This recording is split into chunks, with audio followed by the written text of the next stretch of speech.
15,000 years ago. A man of phenomenal proportions and immense capabilities arrived in the upper regions of Himalayas. And the immensity of who he was could not be ignored by anybody, so he drew people. And out of this, he started sharing his knowing with people around him. Fundamentally, his first sharing happened with his 7 disciples who are now celebrated in this country as Saptarishis or the 7 sages. These 7 sages took this knowledge, which is essentially the mechanics of life. When I say the mechanics of life, maybe right now you have emotions and you're fundamentally looking at yourself as this is me, you know, with a certain emotion and attachment to who you are. But I'm not wishing this upon you. Suppose you're sick and you went to the hospital. Now your doctor treats you like a machine. He opens up this, he opens up that, he looks in here, fixes this, fixes that. As far as he's concerned, you're just a mechanism. And you are a mechanism, a fabulous mechanism, of course. But you're still a mechanism. How well you kept it depends from person to person, but it's a fabulous mechanism. Of all the machines we know, of all the sophisticated instruments that we ourselves have created as human beings, definitely this one, the human mechanism, is the most sophisticated instrument on the planet. There's no question about this, isn't it? Finest mechanical works, finest electricals, finest electronics, and finest something else that we don't know about yet. And it creates itself. And it fortunately also has an expiry date. It doesn't stay forever. So this mechanism, what is the ultimate potential we can take this to? The knowledge of this, the technology of this, he propagated to these 7 sages or the Saptarishis. The other 6 went to various parts of the world, literally every continent on the planet. If you carefully look at every culture on the planet, you will see remnants of this knowledge in various forms and distortions across the planet. So Agastya Muni, who Shiva himself said he is the best of my disciple, came down south and travelled extensively to every human habitation. Lore says he lived for 4,000 years, going from one human habitation to another, passing on this technology of inner well-being.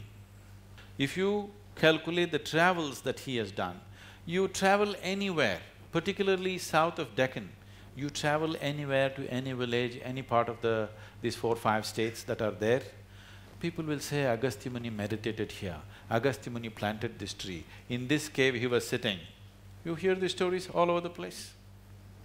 He obviously lived an extraordinary length of time. We do not know how much, whether it is 400 or 4,000, because we are Indians, we are a little liberal with zeros, after all we invented it.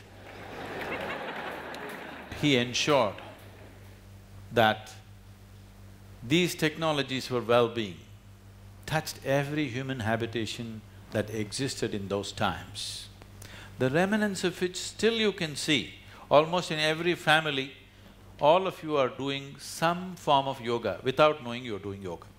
The way you sit, the way you stand, the way you eat, the way you sleep, these are all the yogic systems that were taught and made, woven into the tapestry of culture, so that it is no more a teaching, it is just a way of living. So this dimension of inner well-being was also taught like this, not as a separate teaching, not as some kind of spiritual movement, simply as life. This dimension he brought to such a level, the work that he did so many thousands of years ago still lives in the culture. You go to the remotest village in Tamil Nadu, absolutely illiterate peasant, you talk to him. If I go, Swami, enakku mukti kadikonu Swami, even he knows about mukti, you know. This is Agastya Muni's work.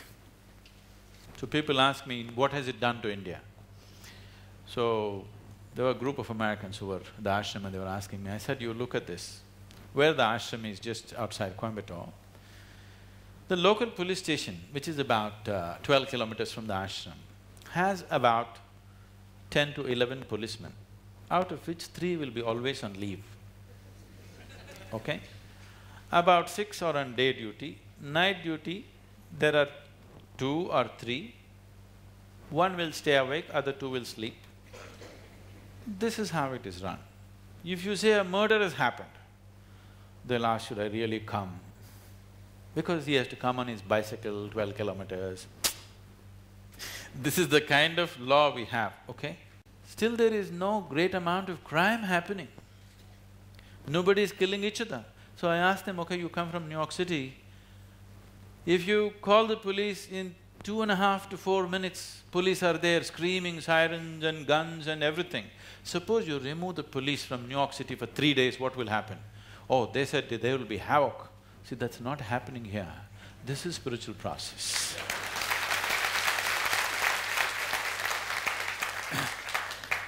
Spiritual process does not mean everybody is looking up and doing Ram Ram.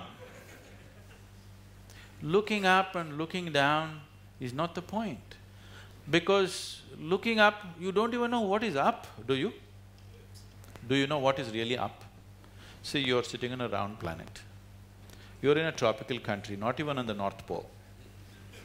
And the damn planet is spinning.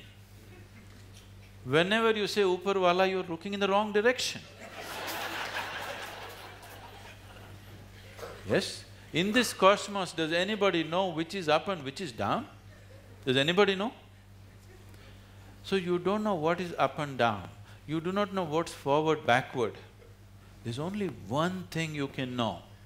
What is outward, what is inward. This you're sure of, isn't it? Yes?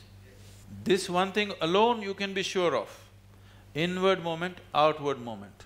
Nothing else you're sure of, rest is all just nonsensical talk.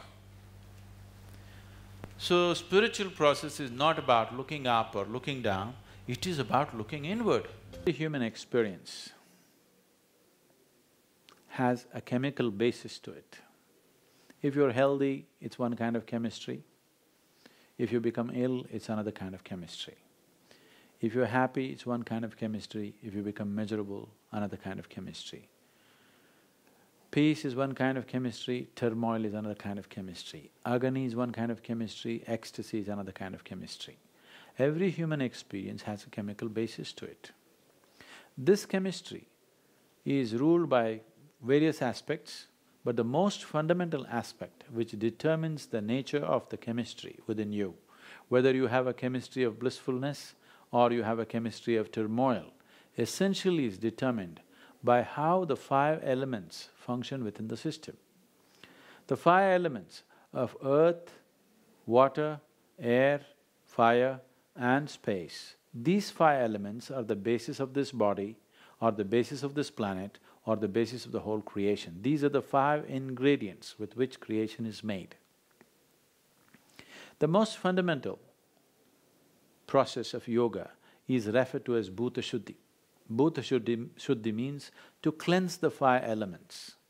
If you practice Bhuta Shuddhi, every aspect of yoga, every practice of yoga is just a small extraction from the fundamental process of Bhuta Shuddhi. If you cleanse the elements sufficiently, then you attain to a state which we refer to as Bhuta Siddhi. That means you have a certain mastery over your 5 elements.